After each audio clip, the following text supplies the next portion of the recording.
वंदे पुरुषोत्तमम। आज हम चर्चा करेंगे कि जीवन में सद्गुरु की दीक्षा लेकर के चलना जरूरी है या बिना दीक्षा लिए भी गुरु की बात को मान के चल सकते हैं। ये संपादकीय है जो ठाकुर जी की मैगजीन निकलती है सातवती, उसी में से मैं आपको चर्चा कर रहा हूँ। मनुष्य के जीवन का असल संपद ही है सद्गुरु से दीक्षा लेकर उनके प्रति अनरिपेलिंग एडहेरेंस, अच्युत अनुराग के साथ चलना। सत दीक्षा लेने में ऑब्जेक्शन, आपत्ति तभी रहती है जब हम प्रवृत्ति के अनुचर होते हैं। अमृत में अरुचि तभी होती है जब हम मृत्यु को प्रेम करते हैं। मेरी बात है, आओ धरो करो, आज बड़ा ही दुह समय है। अभी भी यदि अवज्ञा करते हो लांछित होगे। यदि प्राण है, रक्त है, पितृपुरुष का थोड़ा भी संबल है, क्षण भर बिना देर किए अभी ही कूद पड़ो, बड़ा ही दुह समय है। ऐसा दुह समय पहले कभी भी नहीं आया। अभी भी देर करने पर पातित्व का चरम होगा। मैं कहता हूँ, हिंदू क्या दुनिया में ऐसा ही बोझ हो गया है कि उसके बचे रहने की कोई ज़रूरत नहीं है। हिंदू के पास क्या इस जगत को देने लायक कुछ भी नहीं है। हिंदुओं के लिए कौन है? कौन उनको बचाएगा? कौन उनको कहेगा तुम लोग बचो, तुम लोग उन्नति करो, तुम लोग आदर्श परायण बनो? कौन उनके हाथ पकड़कर महागौरव के शिखर पर परिचालित करते हुए ले जाएगा? हिंदू यदि बचता है, वह सिर्फ अकेला नहीं बचेगा, सभी के बचने का पथ वह बना देगा। यही है उसका चिरंतन ऐतिह्य। नेतागण अपनी बुद्धि मुताबिक प्राणपण से चेष्टा कर रहे हैं, मगर वह चेष्टा भगवत नीति का पथ नहीं है। इसलिए वास्तव रूप में ज़्यादा कुछ काम नहीं हो पा रहा है। तभी कहता हूँ, कोई जब पास में आकर सहारा नहीं दिया, हम लोग ही भगवान को पकड़ें।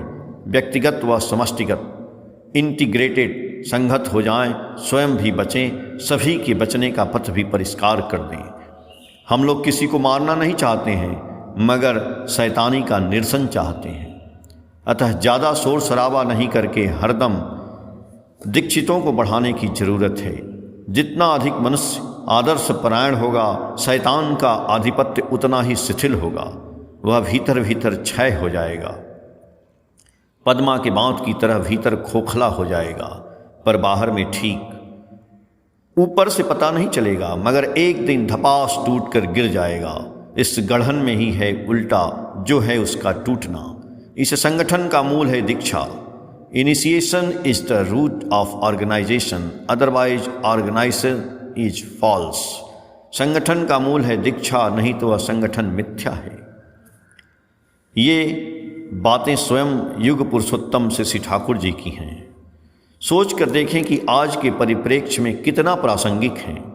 परम प्रेम में श्री ठाकुर जी से यह पूछ जाने पर कि दीक्षा लिए बिना भी यदि मान कर चलें तो क्या नहीं होगा, इसके उत्तर में दयाल ने कहा, उसमें बहुत कमी रह जाती है, उस पर निर्भर नहीं किया जा सकता है। मैरिड वाइफ, विवाहिता स्त्री एवं कैप्ट रखैल में जितना अंतर है, इनिशिएटेड दीक्षित व एडमिरर गुणग्राही में भी उतना ही अंतर है।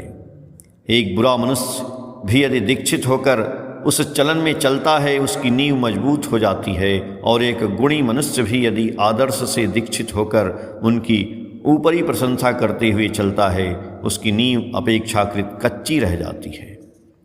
राजा के सर पर महामूल्य मुकुट रहता है, गाय के सिर पर सिंग।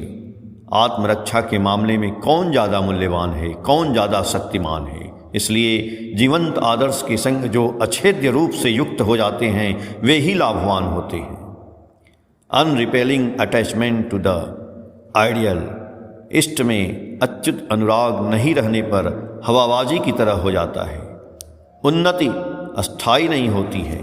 अपने चरित्र में असामंजस्य दिखता है, जिसके कारण सभी ओर से सामंजस्य रख कर चला नहीं जा सकता।